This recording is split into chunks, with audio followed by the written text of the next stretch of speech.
Hi guys, good morning. Today is Tuesday. Donna is here to clean our house and helping me also to cook the paratha.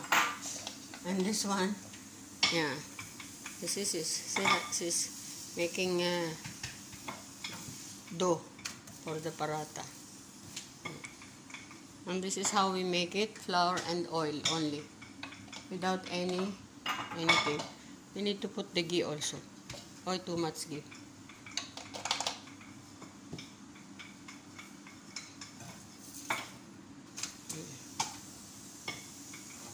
This is the famous food of the India, roti. They cannot fulfill their food if there is no roti.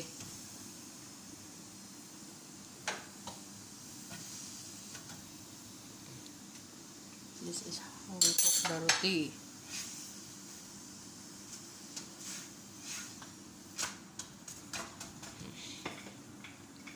And this is a special pan for the roti.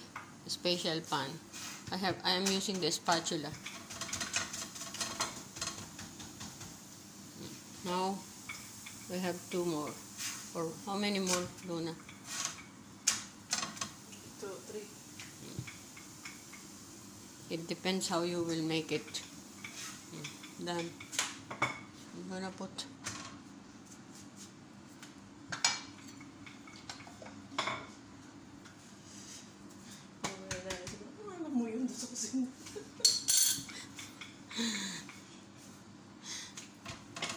The old woman will tell who is cooking now the roti, smelling.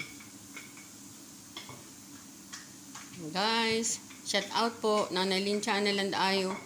Please like and subscribe because you can see more pictures or video and with a different kind of recipe from India. A simple way to cook.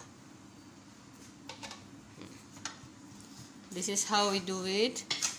You flip it until it will become cooked. And there is one here that is like a tartine, yeah. They put mayonnaise, cucumber, and some radish also to eat for breakfast.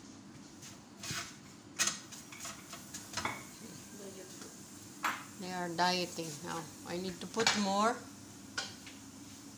ghee.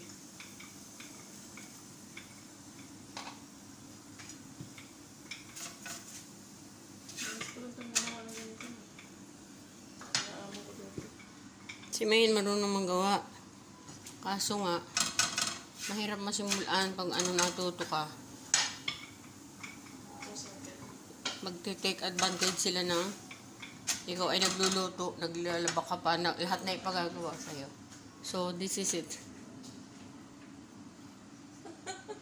Okay. Just for now. Yan. Thank you. Please like and subscribe. God bless.